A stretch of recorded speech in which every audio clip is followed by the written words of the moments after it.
मेरे पिताजी की आखिरी बातें आज भी मेरे कानों में गूंजती हैं। वो अस्पताल के बिस्तर पर लेटे हुए थे, कमजोर सांसें, लेकिन आवाज में अभी भी वही शक्ति थी। उन्होंने मेरी आंखों में आंखें डालकर कहा, अगर 7 दिन में तुम्हारी शादी नहीं हुई तो ये हवेली, ये इज्जत, ये सारी संपत्ति अनाथालय को दान कर दूंगा। मैं चुप रहा, होंठ भींचे, सिर झुका लिया। बचपन से जानता था पिताजी की बातें पत्थर की लकीर होती हैं, लेकिन ये फैसला मुझे किसी ऐसी बेड़ी में बांध रहा था जिसकी चाबी मेरे पास थी ही नहीं। बाहर निकलकर मैंने सिगरेट जलाई और मोबाइल निकाला। मोनिका को कॉल किया। वही मोनिका जिससे पिछले साल मेरी सगाई हुई थी। बचपन की दोस्त, जवानी की पहली मोहब्बत। हमने साथ में रंगीन ख्वाब देखे थे, शानदार शाही जिंदगी के। फोन मिलाया, दूसरी घंटी पर उसकी आवाज आई, हमेशा की तरह लापरवाह। हेलो आनंद, क्या हुआ? अंकल की तबीयत कैसी है? मैंने कहा, मोनिका, मुझे तुमसे अभी एक जरूरी बात करनी है। हमें 7 दिन के अंदर शादी करनी होगी। ये पिताजी की आखिरी इच्छा है। कुछ पल की चुप्पी और फिर वो हंसी। आनंद, ये सब नाटक बंद करो। मुझे कल दुबई जाना है। 2 दिन बाद आती हूँ, तब आराम से करेंगे शादी। और रही बात जायदाद की, सब कुछ तो तुम्हारा ही है। मैंने सख्त लहजे में कहा, ये कोई मजाक नहीं है। अगर 7 दिन में शादी नहीं हुई तो सब कुछ खत्म हो जाएगा। वो बोली, तो किसी और से कर लो शादी, दिखावे की ही सही। मुझे तमाशों से नफरत है। कॉल कट हो गई। मैंने फोन देखा और लंबी सांस ली। वो सब जानती थी, फिर भी उसने मना कर दिया। शायद उसे लगा मैं मजाक कर रहा हूँ, या शायद उसे यकीन था कि मैं उसके बिना कुछ नहीं करूँगा। लेकिन मैं कर सकता था, और मैंने कर दिखाया। उसी शाम मैंने वकील से सलाह ली, शादी का पंजीकरण कराया, एक शर्त के साथ, सिर्फ 7 दिन की शादी। उसके बाद वो जो चाहे कर सकती थी। तलाक, अलग होना, कुछ भी। मकसद सिर्फ एक था, पिताजी की आखिरी इच्छा पूरी करना। अब समस्या थी लड़की की। कौन ऐसी शर्त पर शादी के लिए तैयार होता? मैंने एक एजेंसी से संपर्क किया जो रजामंदी के आधार पर कानूनी विवाह करवाते थे। अगली सुबह मैंने खुद अपनी शेरवानी पसंद की। कोई दिखावा नहीं था, बस एक रस्म की तरह, जैसे किसी फॉर्म पर दस्तखत करने जा रहा हूँ। लेकिन दिल के अंदर एक अजीब सी बेचैनी थी। दुल्हन का इंतजाम हो चुका था। गाड़ी में बैठते ही वकील की कॉल आई, सारी प्रक्रिया तैयार है, जब चाहे रजिस्ट्रेशन हो सकता है। मैंने कहा, ठीक है, मैं आ रहा हूँ। शादी किसी मंदिर में नहीं, मेरी मर्जी से एक पुराने धर्मशाला में रखी गई। कम रोशनी, 2 गवाह, पंडित जी और वो रूही। मैंने पहली बार उसे देखा, लाल साधारण लहंगे में, सादा लिबास, न हाथ में मेहंदी, न आंखों में खुशी। लेकिन फिर भी उसके बैठने के अंदाज में एक ठहराव था, जैसे सब कुछ हार कर भी खुद से नहीं हारी हो। पंडित जी मंत्र पढ़ने शुरू कर दिए।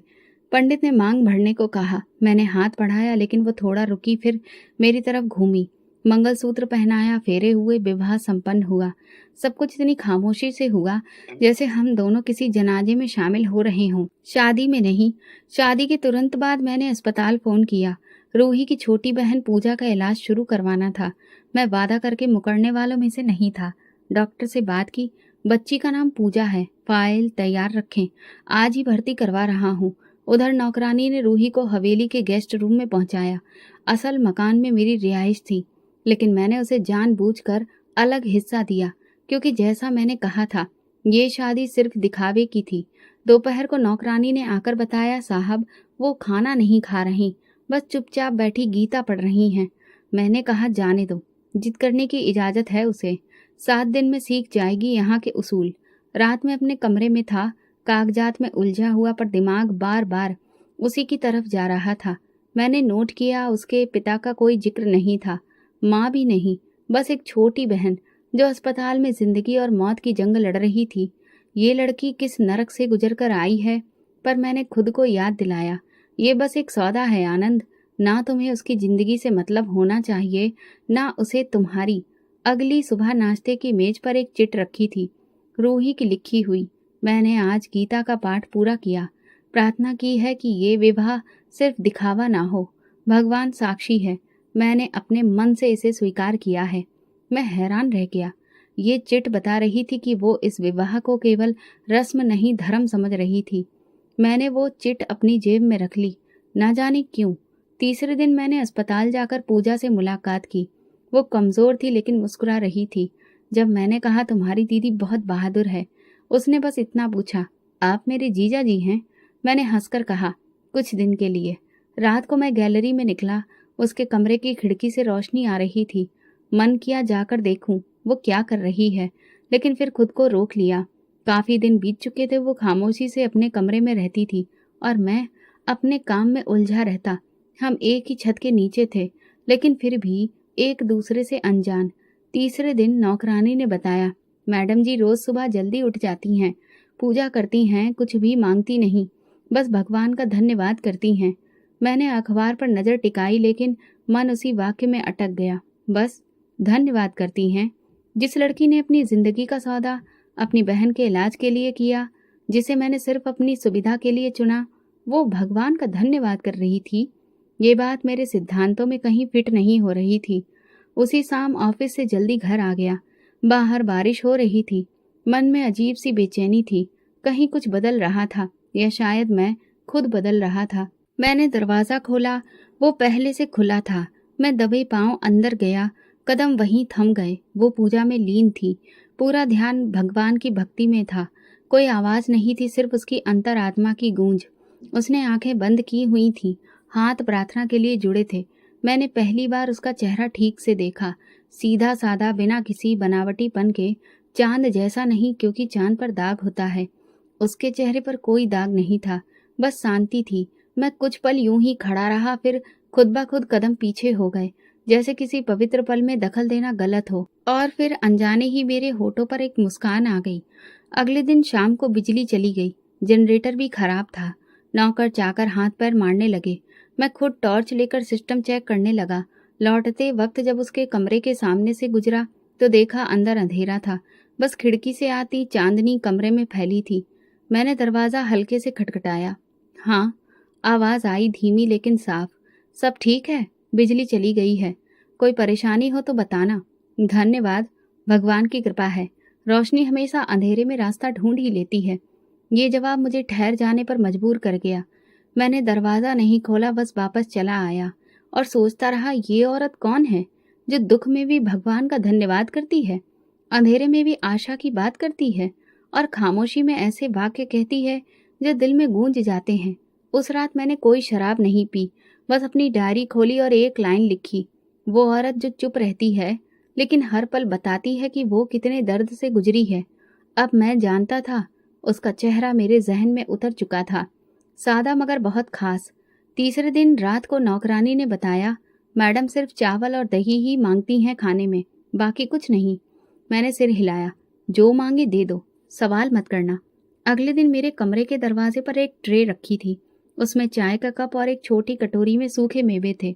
साथ भी एक नोट। अतिथि सेवा धर्म है, लेकिन जब रिश्ता शादी का हो तो वो सेवा सिर्फ धर्म नहीं, एक जिम्मेदारी बन जाती है।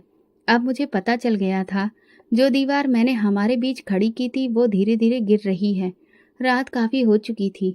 मैं अपने कमरे में बैठा फाइलों में उलझा था, लेकिन दिल दिमाग पर उसी चाय, उस नोट और उस चेहरे के कब्जे में था। मोबाइल देखा, रात के 2 बजे थे। मन बेचैन था, जैसे घर में कुछ ठहरा हुआ सा हो। मैं बरामदे में आया, रोशनी हल्की थी। किचन की तरफ गया, शायद पानी ले लूं। अचानक एक आवाज आई, बहुत हल्की, जैसे कोई दरवाजा खिसका हो। आवाज उसके कमरे से आ रही थी। मैं धीरे धीरे उसके दरवाजे के पास गया। दरवाजा बंद नहीं था, थोड़ा खुला हुआ था। झांका, वो जमीन पर बैठी थी, दोनों घुटनों को सीने से लगाए, सर झुकाए रो रही थी। चेहरा आंचल से ढका था, आवाज भी दबाई हुई। मैं कुछ देर दरवाजे पर खड़ा रहा, फिर हिचकिचाते हुए अंदर गया। कुछ कहे बिना किचन से लाया, पानी का गिलास टेबल पर रखा। वो चौंकी, नजरें उठाई, लेकिन कुछ बोली नहीं। मैंने धीरे से कहा, पानी पी लो। उसने नजरें चुराई। हाथ कांप रहे थे, गिलास थामने की कोशिश की, लेकिन पकड़ नहीं पा रही थी। मैंने गिलास उठाया और उसके हाथ में दिया। उस पल मेरे हाथ उसके हाथ से टकराए। ठंडे कांपते हाथ, एक स्पर्श, जैसे कोई करंट सा दौड़ गया हो। ना वो पीछे हटी, ना मैं अचानक पलट गया। एक लम्हा, शायद 2, लेकिन वो स्पर्श मेरे अंदर उतर गया था। पहली बार किसी का हाथ थामा और लगा, ये हाथ अधूरा नहीं, मुकम्मल है। लेकिन अगले पल मैंने खुद को झटका दिया। ये सिर्फ एक सौदा है आनंद, भूल मत। मैंने खुद से कहा। मैं पलटने ही वाला था कि उसने धीमी आवाज में कहा, कभी कभी इंसान सिर्फ चुप रहना चाहता है, क्योंकि लफ्ज कम पड़ जाते हैं। मैं रुक गया। उसकी आवाज में शिकायत नहीं थी, बस अपनापन था। मैंने मुड़कर देखा, वो आंसू पोंछ रही थी। अगर कुछ चाहिए हो तो बताना, कहकर मैं कमरे से निकल गया। अगली शाम डॉक्टर का फोन आया। पूजा के टेस्ट ठीक आ रहे थे। मैं खुश हुआ, लेकिन जिसके लिए ये सब किया वो तो चुप्पी की दीवारों के पीछे ही छुप गई थी। मैं ऑफिस जाने के लिए तैयार हो ही रहा था कि बाहर शोर सा हुआ। नौकर आया। साहब, कोई लड़की आई है, कहती है आपकी मंगेतर है, नाम है मोनिका। मैंने चौंक कर सिर उठाया। वो दुबई से लौट आई थी। दिल में एक झटका सा महसूस हुआ। उसे ड्राइंग रूम में बैठाओ, मैं आ रहा हूँ। दरवाजा खोला। वो बिना रुके अंदर दाखिल हुई। चेहरे पर तेज मेकअप, आवाज में चुभन। ये औरत कौन है? मेरी जगह क्यों ले ली? मैंने शांत स्वर में कहा, मोनिका बैठो। नहीं, मुझे जवाब दो। तुमने शादी कर ली, वो भी बिना मुझे बताए? मैंने गहरी सांस ली। उसकी आंखों में सीधा देखा। तुमने मना किया था, मैंने फैसला किया। ये सब झूठ है। मैं सिर्फ 2 दिन लेट हो गई थी और तुमने मेरी जगह किसी अनजान औरत को दे दी। तुम लेट हुई, वो वक्त पर आ गई। वो कड़वाहट से हंसी। और तुम उसे पत्नी कहने लगे, या ये अभी भी सिर्फ समझौता है? मैंने नजरें फेर ली। ये शादी एक मकसद के लिए हुई थी, जो तुम जानती हो। अब जब तुम आ गई हो तो ये बहस बेकार है। अब उसकी आवाज में थोड़ी नरमी थी। उसके लिए मैं चुप रही। वो तेजी से बंगले के अंदर बढ़ने लगी। मैं उस औरत को देखना चाहती हूँ अभी। मैंने उसका हाथ पकड़ लिया। ये इज्जत का सवाल है मोनिका। वो मेरे घर में है, मेरी पत्नी है। कितने दिनों के लिए? ये सवाल जैसे सीधा दिल पर वार था। मैंने उसका हाथ छोड़ दिया। जितने दिन वो चाहे।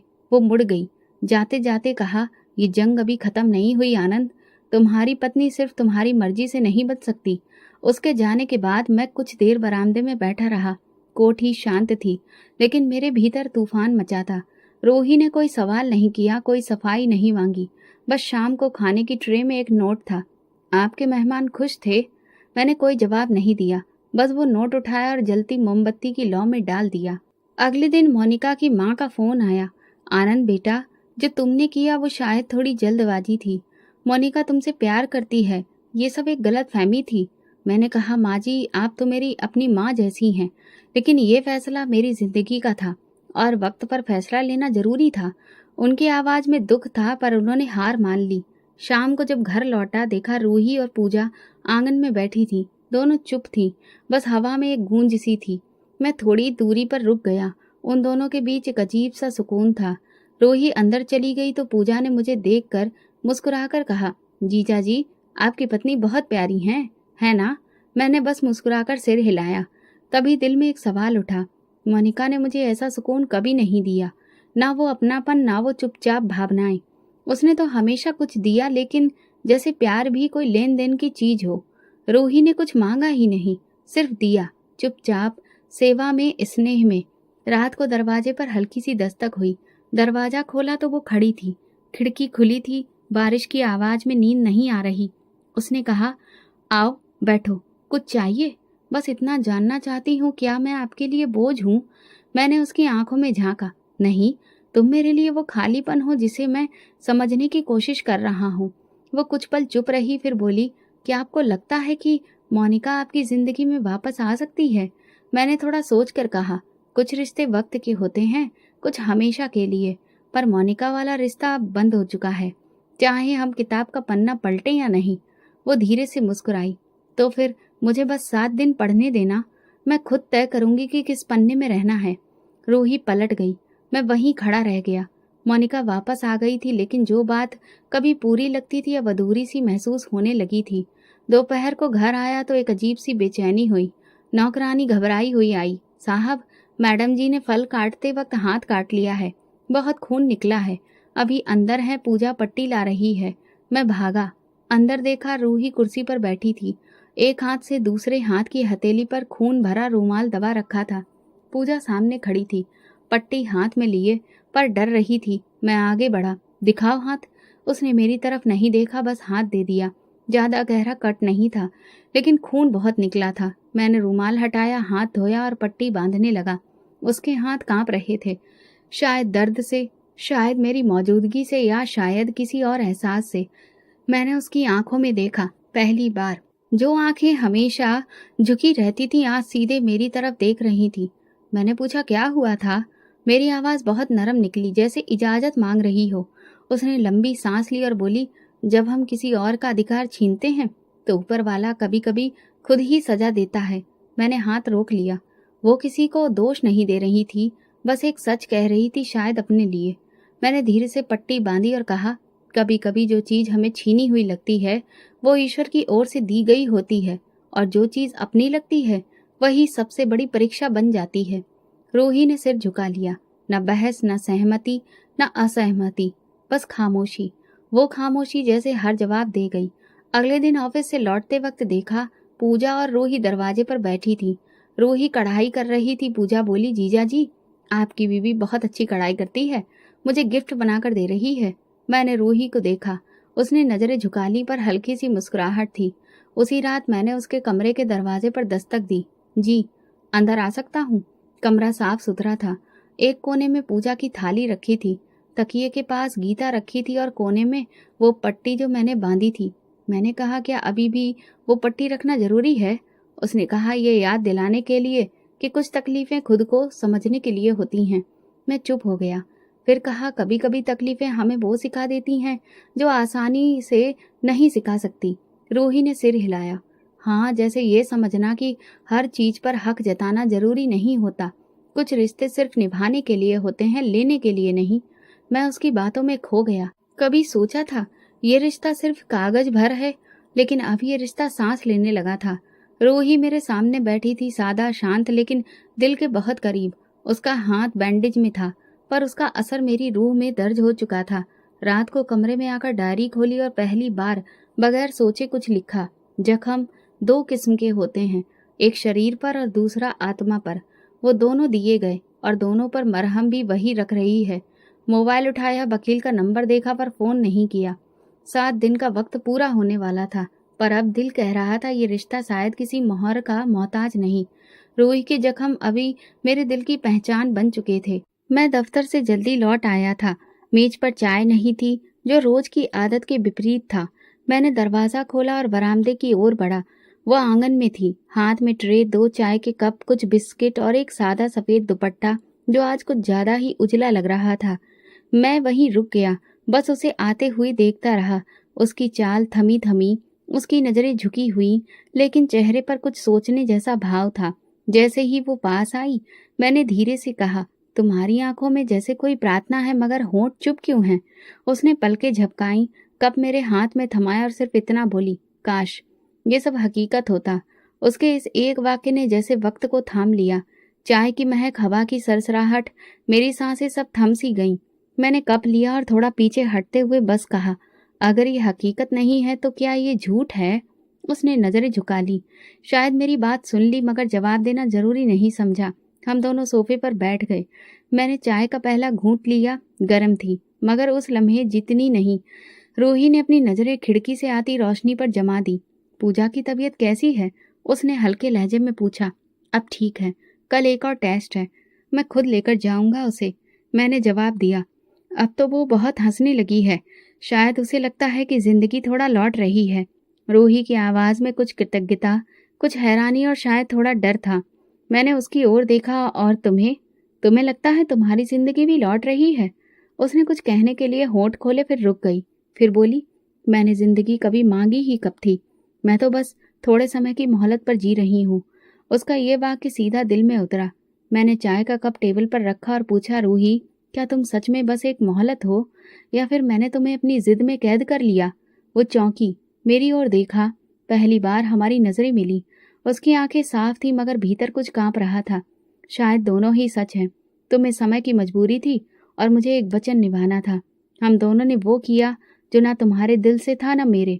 तो फिर ये लम्ज, ये चाय, ये बातों की गर्माहट, ये क्या है? ये सब जो हकीकत नहीं है, लेकिन दिल ने हकीकत मान ली है। उसका लहजा बहुत नरम था, जैसे अपने ही शब्दों से बचना चाह रही हो। बीच में चुप्पी छा गई। कुछ ऐसे पल गुजरे जिसमें हम दोनों ने कुछ नहीं कहा, लेकिन हर चीज बोल रही थी। कमरे की हवा, दिल की धड़कनें, आंखों की हरकतें। फिर वो उठी, खाली ट्रे समेटी और दरवाजे की ओर बढ़ी। मैंने कहा, अगर मैं कहूँ ये सब सच बन सकता है? वो रुकी, पलटी नहीं, धीरे से बोली, सच्चाई वो होती है जो सबके सामने हो। हमारा रिश्ता अभी सिर्फ 7 दिनों का है और अभी 2 दिन बाकी हैं। मैं चुप रहा। बस दरवाजे को देखता रहा जहां से वो ओझल हो गई थी। रात को मैंने पूजा से बात की। वो बहुत खुश थी। कह रही थी दीदी आज बहुत मुस्कुरा रही थी। लग रहा था कुछ दुआएं वक्त पर कबूल हो जाती हैं। मैंने पूछा और तुमने क्या कहा? उसने कहा कभी कभी इंसान खुद ही दुआ बनकर आता है और आप हमारी दुआ बन गए हैं जीजा जी। मैंने उसके हाथ पर हाथ रखा। दिल में कुछ चुभा। क्या मैं सच में किसी की दुआ बन सकता हूँ या आप भी वही हूँ जो जिंदगी को कागजों पर तोलता है? रात को अपने कमरे में बैठा वो फाइल फिर खोली। शादी का कॉन्ट्रैक्ट। सिर्फ 2 दिन बाकी थे, फिर मैं आजाद था और वो भी। मगर दिल अब उस आज़ादी से डर रहा था। अगले दिन मौसम कुछ अजीब था। हवा हल्की थी लेकिन कमरे में गर्मी सी महसूस हो रही थी। मैं अपनी स्टडी में बैठा था। सामने फाइल खुली थी लेकिन नजरें दरवाजे की ओर थी। रूही दिन भर नहीं दिखी, न दोपहर में, न शाम को और ना ही रात को खाने पर। नौकरानी ने बताया मैडम जी कह रही थी कि सर में दर्द है, आराम करेंगी। मैंने सिर हिलाया लेकिन मन संतुष्ट नहीं था। रात के 11 बजे थे। एक बेचैनी सी थी। मैं उसके कमरे की ओर बढ़ा। दरवाजा आधा खुला था। अंदर गया। कमरा सजा हुआ था। सब कुछ अपनी जगह था मगर वो नहीं। रूही, मैंने पुकारा। हवा ने मेरी आवाज वापस दी मगर कोई उत्तर नहीं। आंगन की ओर आया। वहां खामोशी भी चीख रही थी। जमीन पर ओस की नमी थी। फिर अचानक देखा वो बरामदे में गिरी हुई थी। सफेद कपड़े अब धुंधले पड़ चुके थे। चेहरा पीला, आंखें बंद, सांस बहुत धीमी। रूही, मैं दौड़ा। उसका सिर गोद में लिया। नब्ज देखी, बहुत धीमी। गाड़ी निकालो फौरन, मैं चिल्लाया। नौकर भागा। मैंने उसे उठाया जैसे टूटा हुआ पंछी। रास्ते पर उसका हाथ मेरे हाथ में था, कांपता हुआ। मैं बस कहता रहा कुछ नहीं होगा, बस पहुंच रहे हैं। मैं हूं। अस्पताल पहुंचे। इमरजेंसी रूम में ले जाया गया। डॉक्टर भागते हुए आए। Injection, oxygen. फिर एक डॉक्टर मुझे किनारे ले जाकर बोला सर, इन्होंने नींद की गोलियां ली हैं, मात्रा ज्यादा थी, समय पर लाते तो। मैं जमीन पर बैठ गया। बस एक ही बात कही, वो बच जाएगी ना? डॉक्टर ने सिर हिलाया। अभी हाँ। मैं कुर्सी पर बैठ गया। मन में सिर्फ एक सवाल, क्यों किया उसने ये सब? सुबह ब्रह्म मुहूर्त के समय डॉक्टर ने कहा आप देख सकते हैं अब होश में आ रही हैं लेकिन बहुत कमजोर हैं, बोलने की स्थिति में नहीं हैं। मैं कमरे में गया। वो बेसुध लेटी थी। धीरे धीरे उसकी आंखें खुल रही थी। मैं पास जाकर बैठ गया और उसका हाथ थाम लिया जो अभी भी ठंडा था। क्यों किया तुमने ये सब? मेरी आवाज में कठोरता नहीं थी, बस एक कांपती हुई सच्चाई थी। वो कुछ नहीं बोली, सिर्फ आंखें बंद कर ली जैसे अब कुछ कहने की ताकत बची ही ना हो। घर लौटकर मैं सीधा उसके कमरे में गया। दराज खोली। रोजमर्रा की चीजों के बीच एक छोटा नोट पैड था, एक डायरी। मैं बैठा, डायरी खोली। पहला पन्ना खाली था, दूसरा भी। तीसरे पर लिखा था मैं विधवा नहीं, तलाकशुदा हूँ। मेरे हाथ वहीं रुक गए। दिल एक पल को कांप गया। अगले पन्नों पर लिखा था उसने मुझसे प्यार नहीं किया, बस मुझे इस्तेमाल किया। मेरा शरीर, मेरी इज्जत, मेरा सुकून, सब कुछ उसके लिए एक खेल था। और मैं समझती रही कि शादी सब कुछ सुरक्षित कर देती है। एक दिन उसने कहा तुम मेरे लायक नहीं और तलाक दे दिया, जैसे मैं कोई चीज हूं जिसे इस्तेमाल कर फेंक दिया जाता है। मैंने जीना छोड़ दिया था। सिर्फ पूजा का मासूम चेहरा रोज अपनी जान लेने से रोक लेता था। फिर तुम आए, आनंद, और कहा 7 दिन के लिए पत्नी बनो। मैंने सोचा शायद अब शरीर को बेचने का काम कानूनी हो गया है। कम से कम इस बार मेरी बहन बच जाएगी। हर शब्द मेरे दिल पर जैसे वार कर रहा था। एक और पन्ने पर लिखा था तुम खामोश रहते हो पर तुम्हारी निगाहें मुझ तक सवाल भेज देती हैं। तुम्हारी आंखों में कुछ अलग था, कुछ सच्चा। मैं डर गई थी कि कहीं दिल ना लग जाए। मैंने डायरी बंद कर दी। कुछ समझ नहीं पा रहा था। मैं बाहर आया। लॉन में बैठा, सिर दोनों हाथों में छुपा लिया। जिसे मैंने सौदा समझा वो तो खुद अपनी जिंदगी की लड़ाई लड़ रही थी। फोन निकाला, वकील का नंबर डायल किया, फिर काट दिया। ये वक्त कानून का नहीं था, ये वक्त दिल का था, सच्चाई का। अस्पताल लौटा, सीधा उसके पास गया। वो जाग रही थी। चेहरा पीला था मगर आंखों में होश था। मैंने कहा मुझे तुमसे माफी नहीं चाहिए, बस इतना चाहता हूँ कि तुम जियो अपनी मर्जी से, अपनी इज्जत के साथ। वो खामोश रही मगर उसकी आंखों में पहली बार हल्की नमी के साथ एक रोशनी थी। मैं उसे घर ले आया। अब वो कमजोर थी लेकिन चुप नहीं, सिर्फ थकी हुई। पूजा दरवाजे पर ही उसे गले लगा बैठी, जैसे बरसों बाद माँ वापस लौटी हो। मैंने उसके लिए कोठी के अंदर वाला कमरा चुना, वही कमरा जो कभी मेरे माता पिता का था। वहाँ कम धूप आती थी लेकिन रोशनी हमेशा रहती थी। शाम को मैं स्टडी में था जब नौकरानी ने आकर बताया, साहब मोनिका मैडम आई हैं। मैंने माथा सिकोड़ा, दरवाजा खोला। मोनिका दाखिल हुई, लंबे कुर्ते में, चेहरा गुस्से और घमंड से भरा। आनंद, अब हद हो गई है। मैं तुम्हारी चुप्पी और तुम्हारे फैसलों से तंग आ गई हूँ। वो औरत अब तक इस घर में क्यों है? मैं उठ खड़ा हुआ। आवाज़ धीमी थी मगर शब्दों में दृढ़ता थी। जिस औरत को तुम तलाकशुदा कह रही हो, उसने मेरे पिता की आखिरी इच्छा पूरी की है। तुमने उस वक्त आने से इनकार किया था, जबकि उसने शर्त पर ही सही हाँ कहा। शर्त? मोनिका चिल्लाई। क्या ये कोई विवाह है? न प्रेम न रिश्ता, बस एक समझौता। मैं पहली बार जोर से बोला। हाँ, शादी समझौता थी, लेकिन उसने मुझे वो सिखा दिया जो तुम कभी नहीं सिखा पाई। उसने मुझे वो सच्चाई दिखाई जिससे मैं भागता रहा। मोनिका की आंखों में आंसू थे मगर वो रुकी रही। तो तुम उसे अपनाने वाले हो? मोनिका ने कहा। मैंने कहा नहीं, मैंने उसे अपनाया नहीं, वो अब मेरे अस्तित्व का हिस्सा बन चुकी है। तुम मेरे साथ ऐसा नहीं कर सकते। मैंने तुम्हारे साथ वही किया जो तुम्हारे रवैये के मुताबिक सही था। तुमने मेरी मजबूरी को तमाशा समझा, उसने मेरे तमाशे को सम्मान दिया। तुम मेरे पिता की पसंद नहीं थी, तुम उनकी शर्त से भाग गई और वो उस शर्त की रक्षा करने वाली बनी। मोनिका ने जाते जाते कहा, उस औरत की सच्चाई तुम्हें ले डूबेगी। मैंने जवाब दिया, मुझे उसकी सच्चाई में डूबना मंजूर है, तुम्हारे झूठ में जीना नहीं। उस रात मैं स्टडी में गया, डायरी निकाली, लिखा, प्रेम कुछ मांगता नहीं, बस बहने देता है, और मैं बह चुका हूँ। उसके स्पर्श, उसकी खामोशी, उसके धैर्य में। अगले दिन नाश्ते की मेज पर वो नहीं थी। नौकरानी ने बताया, मैडम ने कहा है दोपहर में आएंगी, अभी ध्यान लगाकर प्रार्थना करना चाहती हैं। मैंने कहा ठीक है, उन्हें कुछ मत कहना। दफ्तर गया पर फाइलें देखे बिना लौट आया। घर पहुंचते ही पूजा दौड़ कर आई। दीदी ने कुछ खास बनाया है, आपको जरूर खाना है। मैं मुस्कुराया, मैं तैयार हूँ। रसोई में वो हर मेज पर कुछ सजा रही थी, चेहरा सादा मगर रोशनी से भरा। मैंने धीमे से कहा, मोनिका आई थी। उसने नजरें नहीं उठाई, पता था आना ही था। मैंने उससे कहा, तो वो हो जिसने मेरे पिता की इज्जत और मेरी जिंदगी बचाई। उसने नजरें उठाई और होठों पर हल्की कंपन थी। कुछ नहीं बोली, बस देर तक मेरी तरफ देखा। मैं तुमसे प्रेम करने लगा हूँ, मैंने कहा। वो मुस्कुराई, जैसे सब जानती हो, फिर नजरें झुका ली। अब ये रिश्ता शब्दों से आगे निकल चुका था। 7 दिन पूरे हो चुके थे। मैं सुबह उठा, कोठी में सब सामान्य था, मगर मेरे अंदर सन्नाटा था। घड़ी 7 बजा रही थी, जैसे बता रही हो समय पूरा हुआ। मैंने पूछा, रूही कहाँ है? पूजा ने गर्दन झुकाते हुए कहा, वो अपने कमरे में है, शायद सामान पैक कर रही हैं। ये शब्द जैसे दिल पर किसी ने पत्थर रख दिया हो। मैं चुप रहा, कोई जवाब देना मुमकिन नहीं लग रहा था। हर शब्द गले में फंसकर भारी सा महसूस हो रहा था। दोपहर करीब थी। मैं उसके कमरे की तरफ गया, दरवाजा खुला था। अंदर कदम रखा तो रूही फर्श पर बैठी थी। सूटकेस खुला पड़ा था, कुछ कपड़े तय किए जा चुके थे, बाकी वो बड़ी सलीके से रख रही थी। दवाइयाँ, किताबें, जैसे ये रोज का कोई मामूली काम हो और उसके जाने का फैसला कब का तय हो चुका हो।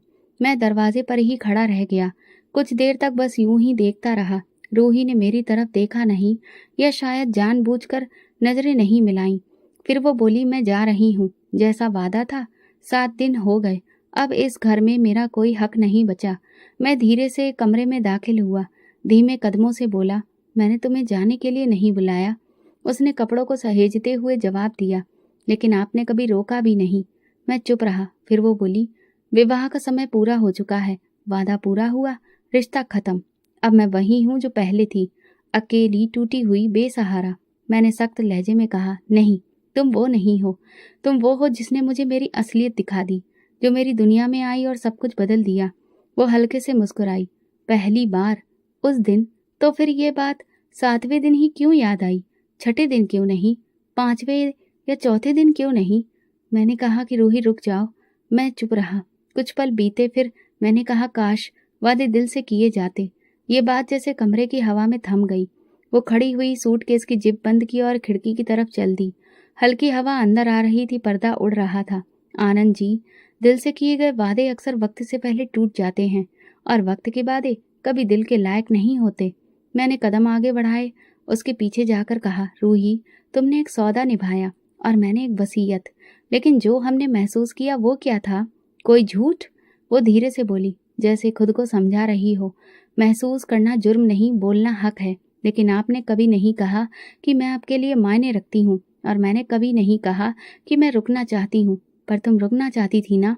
मैंने पहली बार उससे सवाल किया। वो पलटी, उसकी आंखों में नमी थी, होंठ कांप रहे थे।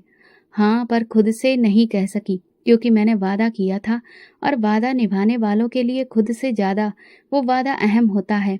उस पल मैंने चाहा कि सब कुछ रोक दूं, वक्त, फासले, रस्में, लेकिन मैं चुप रहा। न जाने क्यों। वो सूटकेस के साथ बाहर निकली। पूजा दरवाजे पर खड़ी थी। उसने दौड़कर रूही को गले लगा लिया। आप कहाँ जा रही हैं? पूजा ने पूछा। रूही ने उसके सिर पर हाथ रखा और मुस्कुराकर बोली, कहीं नहीं, बस एक वादा पूरा करने जा रही हूँ, लेकिन तेरे दिल में हमेशा रहूंगी। गाड़ी गेट पर खड़ी थी। मैं दरवाजे तक आया। नौकर ने उसका सामान रखा। रूही गाड़ी के पास पहुंची। मैंने आखिरी बार पुकारा, रूही। वो रुक गई, मगर पलटी नहीं। अगर जा रही हो तो अपने लिए जाओ, मेरे वादे को निभाने के लिए नहीं। वो कुछ देर रुकी, फिर धीरे धीरे गाड़ी में बैठ गई। दरवाजा बंद हुआ, गाड़ी चल दी। मैं वहीं दरवाजे पर खड़ा रहा जब तक गाड़ी नजरों से ओझल नहीं हो गई। रूही जा चुकी थी। वो 7 दिन जो कभी बोझ लगते थे, अब अधूरेपन की तरह लग रहे थे। मैं दरवाजे पर ही बैठ गया, दीवार से टिक कर। खुद से कहा, जिस औरत को मैं सौदा समझ बैठा, उसने मुझे मेरी कीमत का एहसास करा दिया। शाम ढल रही थी, धूप कम हो रही थी। मैं अकेला था, लेकिन पहली बार मेरी खामोशी में किसी की आवाज गूंज रही थी। रात भर नींद नहीं आई। सुबह हुई तो आंखें भारी थीं, लेकिन दिल में एक फैसला था।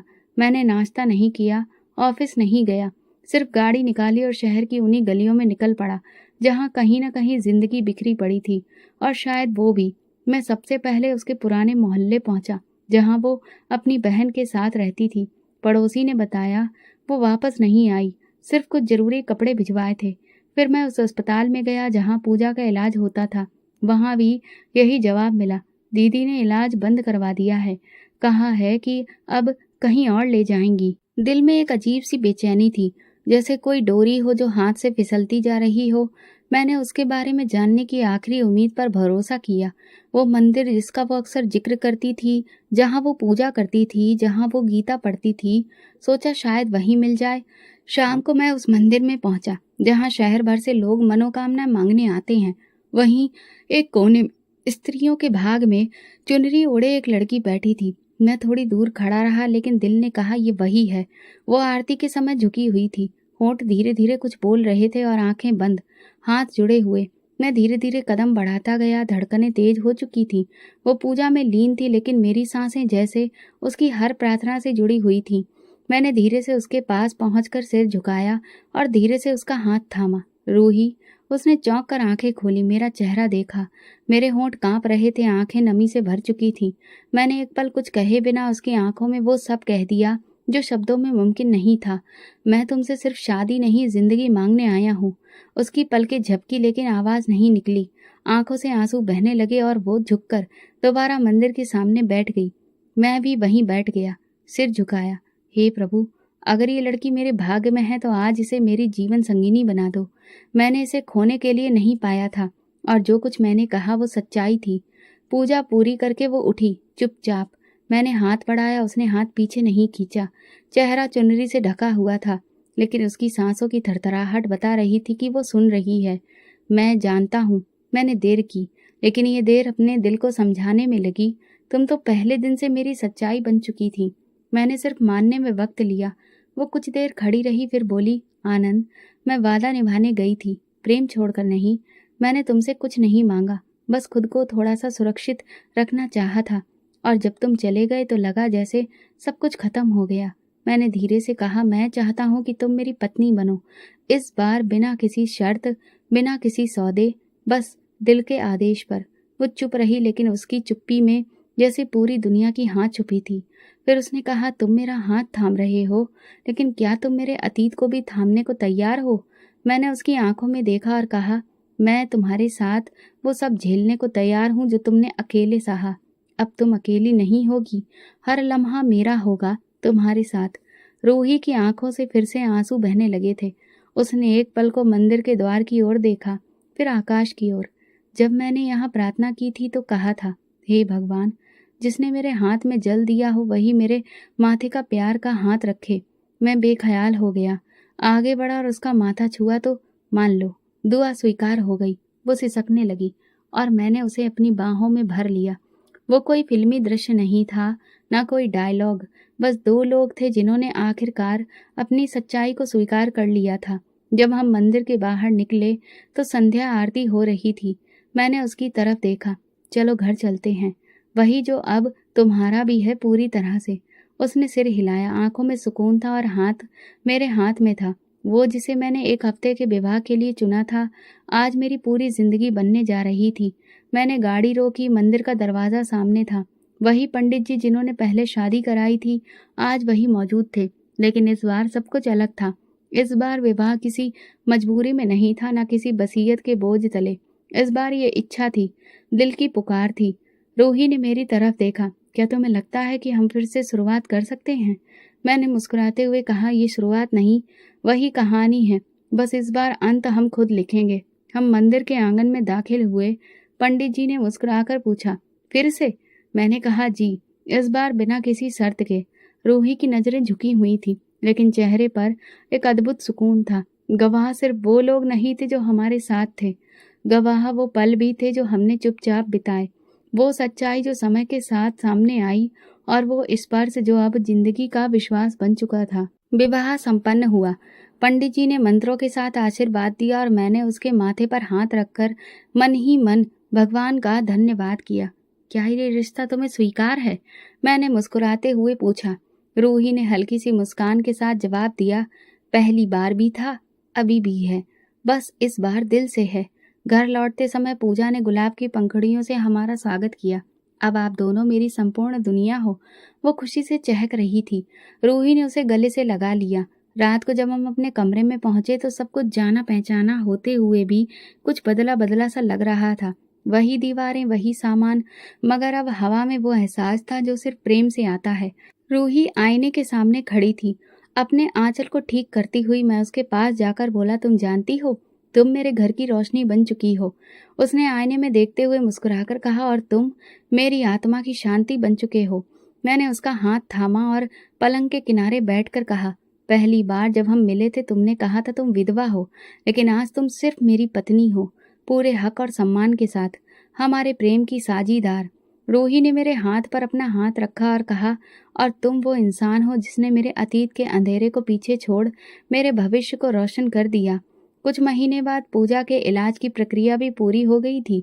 अस्पताल से घर लौटते समय उसने कहा, रूही अब सिर्फ मेरी दीदी नहीं रही, वो माँ बन गई है। क्योंकि मुझे नहीं लगता मुझे दवाइयों ने बचाया, मुझे उनकी ममता और प्रेम ने जिंदा रखा। रूही के चेहरे पर ममता की झलक थी और ये खबर सुनकर मेरी दुनिया जैसे चमक उठी। एक दिन मैंने रूही से कहा, याद है तुमने कहा था काश ये सब हकीकत होता? वो मुस्कुरा पड़ी और तुमने कहा था ये हकीकत बन सकती है। मैंने उसकी गोद में सिर रखकर कहा, तो मान लो ये कोई सपना नहीं, हमारी जीती जागती किस्मत है। रूही ने मुस्कुराकर कहा, मैं तो सिर्फ 7 दिन की दुल्हन बनने आई थी, शादी तो बस समय की मजबूरी थी। मैंने जवाब दिया, लेकिन मैं तो उम्र भर का प्रेमी बन गया था। किस्मत की धनी मैं नहीं, तुम हो। वो चुप हो गई। उसके होठों पर मुस्कान थी, आंखों में नमी और हाथों में मेरी उंगलियां। वो 7 दिन अब हमारी पूरी जिंदगी बन चुके थे। रूही अब मेरे साथ पूजा में बैठती थी। जीवन के हर निर्णय में, हर खामोशी में, हर परेशानी में वो मेरे हर संकल्प की प्रेरणा बन गई थी, और मैं उसके धैर्य का परिणाम। हमारी कहानी का पहला अध्याय मजबूरी से शुरू हुआ था, लेकिन आखिरी अध्याय हमने खुद लिखा, और वो अभी भी लिखा जा रहा है। घर के बाहर लगी नेम प्लेट पर अब 2 नाम थे, आनंद और रूही शुक्ला, और उस दरवाजे के भीतर वो सुकून था जो किसी मन्नत में नहीं, सिर्फ सच्चे प्रेम में ही मिलता है। तो दोस्तों, अगर आपको हमारी कहानी पसंद आई हो तो कमेंट करके ज़रूर बताएं। वीडियो को लाइक करें और ज़्यादा से ज़्यादा शेयर करें। अगर आप चैनल पर नए हैं तो सब्सक्राइब ज़रूर करें और नोटिफिकेशन बेल दबाएं ताकि अगली अपडेट सबसे पहले आपको मिले। धन्यवाद।